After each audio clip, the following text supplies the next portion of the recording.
এখনকার আলোচনা ট্রাম্পের ভুল স্বীকার নিয়ে। একদম সত্যি বলছি, ট্রাম্প সাহেবের পোস্টটি দেখার পর প্রথমে আমার মনে এসেছিল একটি গানের কথা। সেই গানটি হলো মান্নাদের মেনেছি গো হার মেনেছি। মনে পড়ছে? মেনেছি গো হার মেনেছি। গানটি নিখাত ভালোবাসার গান। তাহলে কি ট্রাম্প সাহেবকে যে লড়াইটা লড়তে দেখলাম গত 2-3 মাস ধরে, তার মধ্যে কি ভালোবাসার ভুল বোঝাবুঝি বা অভিমান ছিল বেশি পরিমাণে? সত্যিকারের কাটাকাটি সেখানে ছিল না? ঠিক তাই। ট্রাম্পের কথার আগে মোদির কথা একটু বলতেই হয়। এই মন কষাকষি বা দ্বন্দ্বের চরিত্রটি ঠিকঠাক বুঝবার জন্য 25% ট্যারিফ আর রাশিয়াল তেল কেনার জন্যে 25% পেনাল্টি, দুয়ে মিলিয়ে 50% শুল্ক লাগাবার পর মোদিজি কিন্তু একটা উক্তি করেছিলেন। সেই উক্তিটা হলো কি, যেটা অনেকেই সেভাবে লক্ষ্য করেননি। মোদি বলেছিলেন, আমি জানি এজন্য আমার অনেক ব্যক্তিগত ক্ষতি হবে, কিন্তু অন্যায়ের সঙ্গে আপোষ আমি করব না। ব্যক্তিগত ক্ষতির যে কথা মোদি বলেছিলেন, তার উদ্দেশ্য কী ছিল? রাষ্ট্রীয় সম্পর্কের মধ্যে ব্যক্তিগত শব্দটির জায়গা কোথায়? নিশ্চয়ই ছিল জায়গা, নইলে মোদি বলবেন কেন? আসলে সেই হাউডি মোদির প্রোগ্রামটা কখনোই একটা রাষ্ট্রীয় অনুষ্ঠান মাত্র ছিল না, ছিল রাষ্ট্রীয় সম্পর্ক পেরিয়ে বন্ধুত্বের একটা ইতিকথা। আর তার জন্য আমেরিকার মতো শক্তিধর রাষ্ট্রের প্রেসিডেন্ট হয়েও শেষে ভুল বুঝলেন, অকপটে ভুল স্বীকার করতে পারলেন ডোনাল্ড ট্রাম্প। প্রেসিডেন্ট ট্রাম্প গতকাল তার ট্রুথ সোশ্যাল পোস্টে যেটি লিখেছেন, তার মূল ইংরেজি ভাষ্যটি ছিল, looks like we have lost India and Russia to deepest darkest China, may they have a long and prosperous future together. এ ঠিক যেন সেই কি বলবো, ব্যক্তিগত জীবনে স্বামী স্ত্রীর ঝগড়া কিংবা স্বামী স্ত্রীর বিচ্ছেদ হওয়ার পরে আবার যেন সেইখানটায় বলো, ঠিক আছে, যে স্বামী বা স্ত্রী যে চলে গেছে, যে একজন আরেকজনের উদ্দেশ্যে বলে যে উনি সুখে থাকুন, ভালো থাকুন। এই পোস্টের সঙ্গে মোদি করেছিলেন কি, এই ট্রাম্প করেছিলেন কি, মোদি, পুতিন এবং শি জিনপিংয়ের একটা ছবিও এখানে শেয়ার করেছেন। ট্রাম্প যা লিখেছেন তার সহজ অর্থ, আমরা ভারত এবং রাশিয়াকে গভীর অন্ধকার চীনের কাছে হারিয়ে ফেলেছি। অর্থাৎ তিনি দায় স্বীকার করছেন। এই বক্তব্যের প্রতিক্রিয়ায় যুক্তরাষ্ট্র ভারত বা রাশিয়া যুক্তরাষ্ট্র সম্পর্ক কতটা স্বাভাবিক করা সম্ভব এবং চীনের বিরোধিতা কতটা কার্যকরী হতে পারে তা নিয়ে একটু বিশ্লেষণ করি এখানে, কারণ এটা দরকার হয়েছে। ট্রাম্পের বক্তব্য এবং তার অবস্থান দেখুন। ট্রাম্প চীনের সঙ্গে ভারতের এবং রাশিয়ার যে ঘনিষ্ঠতাকে আমেরিকার কূটনৈতিক দুর্বলতা হিসেবে স্বীকার করেছেন। এটা শুধু উল্লেখ নয়, স্বীকার করা। একই সঙ্গে হোয়াইট হাউসে বক্তব্য রাখতে গিয়ে তিনি বলেন, আমি মনে করি আমরা হারাইনি, যা হয়েছে সেটা ভুল বোঝাবুঝি। আর সেই ভুল বোঝাবুঝিটা দূর করে সম্পর্ক স্বাভাবিক করার জন্যে তিনি তার ট্রুথ সোশ্যালে লিখে দিলেন, আমরা হারিয়েছি মোদিকে এবং পুতিনকে। তিনি মোদির সঙ্গে তার ব্যক্তিগত সম্পর্কের বিষয়টিও গুরুত্বপূর্ণ বলে তুলে ধরেছেন। বলেছেন, আমার সঙ্গে মোদির সম্পর্ক দারুণ। এ কথা একাধিকবার বলেছেন তিনি। এতে বোঝা যায় যোগাযোগ অব্যাহত রাখার, বন্ধুত্ব অব্যাহত রাখার আগ্রহ কতটা ট্রাম্পের রয়েছে। তাহলে প্রশ্ন আসে, কেন তাহলে তিনি উত্তেজিত হয়ে যে গত 2-3 মাস ধরে যা করলেন সেটা কেন করতে গেলেন? দেখুন, ট্রাম্প প্রশাসনের উচ্চ শুল্ক এবং প্রকাশ্য কটাক্ষ এবং ট্রাম্পের কিছু কথা ও কাজ মার্কিন ভারত সম্পর্কে শীতলতা এনেছে। কীরকম কথা?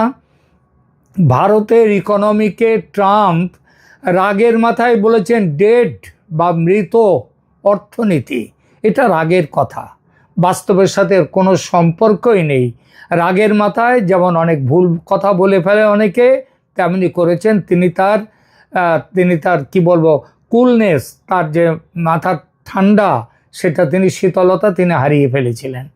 ট্রাম্পের উপদেষ্টা পিটার নাভারো তিনি বলেছেন ভারত তেল কিনে ইউক্রেন যুদ্ধকে বাঁচিয়ে রেখেছে, অর্থাৎ ভারতের তেল কেনার জন্য ইউক্রেনের যুদ্ধ চলছে, রাশিয়া চালাতে পারছে। এটাও বাজে কথা।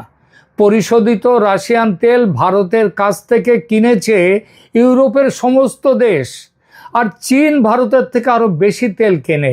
কিন্তু চীনের ওপরে রাগ নেই, কারণ ভালোবাসার লোক তো হচ্ছে ভারত, নরেন্দ্র মোদী। সুতরাং তার উপরেই রাগ। বলে না, শত্রু যদি একটা চড় মারে তার থেকে বেশি দুঃখ লাগে, কষ্ট হয় যদি নিজের লোক কারোর গালে চড় মারে, তাই না? এমনকি দেখুন সেইটাই হয়েছে এখানে। এমনকি রাশিয়া থেকে ইউরেনিয়াম কিনছে স্বয়ং আমেরিকা। যখন এই প্রশ্ন সাংবাদিকরা করলেন ট্রাম্পকে, ট্রাম্প বললেন এটা তার জানা নেই। তিনি প্রেসিডেন্ট, এত বড় করছেন রাশিয়ার বিরুদ্ধে, ভারতের বিরুদ্ধে তিনি যুদ্ধ ঘোষণা করে দেওয়ার মতো, অথচ তিনি বলছেন আমেরিকা ইউরেনিয়াম কেনে রাশিয়ার থেকে, এটা তার জানা নেই। ভারত সস্তায় রাশিয়ান তেল কিনছে, এটা নিয়ে অভিযোগ তুলেছেন ট্রাম্প। ভারত অন্য কথা বলেনি, ভারত বলেছে এটা আমার নিজের জাতীয় স্বার্থের কারণে আমরা এটা করেছি। একেবারে একবার নয়, ভারত বারবার এই একই কথা বলেছে। ভারতের পররাষ্ট্র নীতির ভিত্তি হলো স্ট্র্যাটেজিক অটোনমি, অর্থাৎ কারোর প্রতি একচেটিয়া অনুরাগ বা বিরাগ নেই। ভালোবাসা কিংবা ভালো না বাসা, এটা কারোর একচেটিয়া কোনো রাষ্ট্রের প্রতি তার ভারতের এটা নেই। যুক্তরাষ্ট্র, চীন, রাশিয়া সব দিকেই ভারসাম্য রেখে ভারত চলেছে। আসলে এসবের বাইরে ট্রাম্পের মূল রাগের কারণটা কিন্তু অন্য। ট্রাম্পের মিথ্যাচারকে নরেন্দ্র মোদী সত্যি বলে মেনে নেননি, এটাতেই ট্রাম্পের রাগ। অপারেশন সিন্দুরের সময় ভারত পাকিস্তানের যুদ্ধ তিনি মধ্যস্থতা করে থামিয়েছেন। ট্রাম্পের এই বারংবার দাবিকে নরেন্দ্র মোদী বারংবার উড়িয়ে দিয়েছেন এবং বিরোধিতা করেছেন। এটাই রাগের একটা বড় কারণ, যে আমার নিজের লোক মোদী আমার বিরুদ্ধে এইরকমভাবে গেল। এই ব্যাপারটার সঙ্গে জড়িয়ে আছে একটা ছেলে মানুষই, শান্তিতে নোবেল পুরস্কার পাওয়ার ট্রাম্পের তীব্র আশা। মোদী সেই আশার প্রদীপ উস্কে দেননি, এটাতেই রাগ। আর এরপরে তাহলে ঠিক আছে, যা হয়ে গেছে গেছে, এবার তাহলে সম্পর্ক স্বাভাবিক করার পথ কোথায় সেটা দেখা যেতে পারে। দেখুন, সম্পর্ক স্বাভাবিক করতে হলে পারস্পরিক আস্থা, সম্মান এবং বাস্তবধর্মী অর্থনৈতিক ও কূটনৈতিক সংলাপ অত্যন্ত জরুরি। দ্বিপাক্ষিক উচ্চ পর্যায়ের সফর, যেমন মোদি ট্রাম্প বৈঠক, উচ্চ পর্যায়ে বাণিজ্য আলোচনা এগিয়ে নিয়ে যাওয়া, এটা মাঝখানে তো উনি বন্ধ করে দিয়েছিলেন, আলোচনা করব না, এইসব সমেত। যাই হোক, সেটা এখন ঝগড়ার কথা চলে যাক।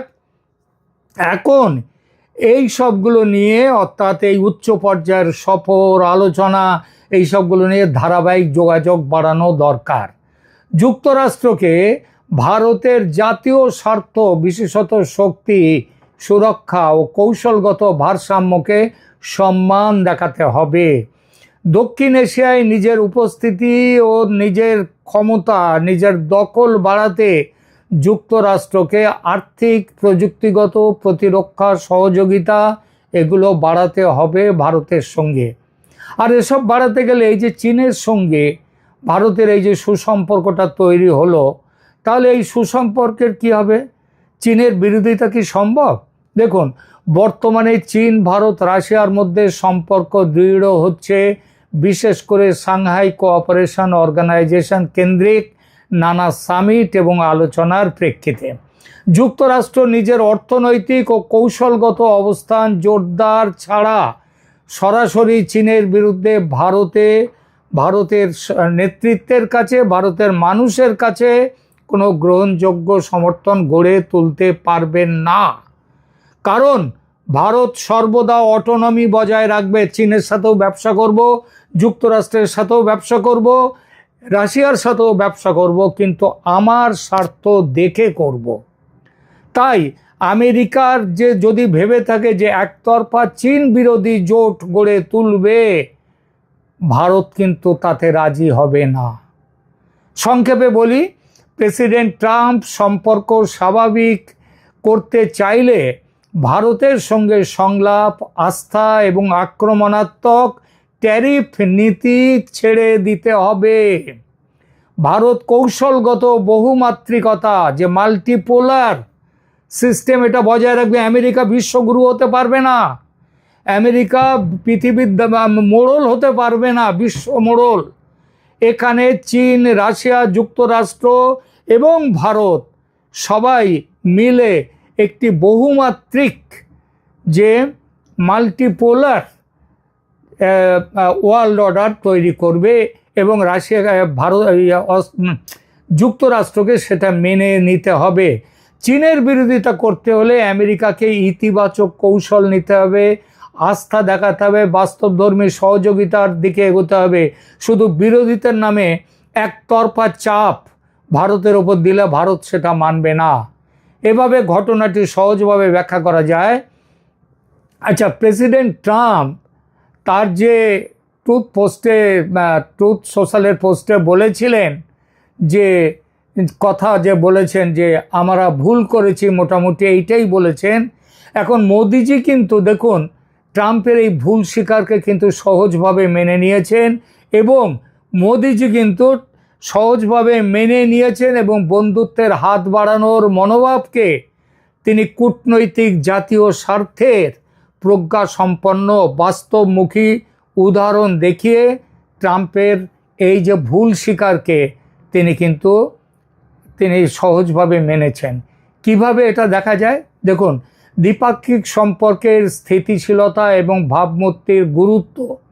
মোদি জানেন যে ভারতের সাথে যুক্তরাষ্ট্রের সঙ্গে শক্তিশালী সম্পর্ক বজায় রাখা জরুরি, বিশেষ করে অর্থনীতি, নিরাপত্তা ও প্রযুক্তির ক্ষেত্রে। ব্যক্তিগত আঘাত বা সমালোচনায় অতিরিক্ত গুরুত্ব না দিয়ে তিনি ভবিষ্যৎ ভিত্তিক সম্পর্ক উন্নয়নে মনোযোগ দিয়েছেন। কৌশলগত বহুমাত্রিকতা বজায় রেখে স্ট্র্যাটেজিক অটোনমি নীতিতে বিশ্বাস করে, অর্থাৎ অনেক বড় দেশের মধ্যে ভারসাম্য রেখে চলার যে চেষ্টা ভারতের, সে কথা মোদি বারবার বলেছেন।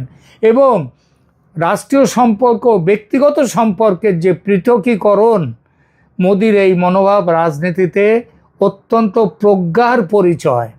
পারস্পরিক শ্রদ্ধা ও আস্থার ওপরে গুরুত্ব আরোপ করাটাও দেখুন, এটা অনেকেই বলতে পারেন যে একটা দেশ আর একটা দেশের সাথে এরকমভাবে ব্যক্তিগত সম্পর্ক বলে কিছু হয় না, কিন্তু একটা জিনিস মনে রাখতে হবে, দীর্ঘমেয়াদী কূটনৈতিক সম্পর্ক ভিত্তি মজবুত হয় যদি তার মধ্যে একটা পার্সোনাল টাচ, ব্যক্তিগত সম্পর্কে ছোঁয়া দেওয়া যায়।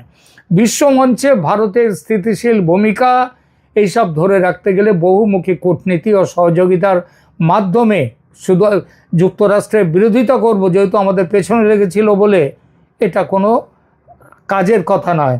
মোদির স্বস্তিদায়ক ও বন্ধুত্বপূর্ণ প্রতিক্রিয়া দেখায় যে ভারতের নেতৃত্ব যুক্তরাষ্ট্রের সঙ্গে সম্পর্ককে গুরুত্ব দেয় এবং ব্যক্তিগত নেতার বক্তব্যের চেয়ে বৃহত্তর রাষ্ট্রীয় স্বার্থকে প্রাধান্য দেয়।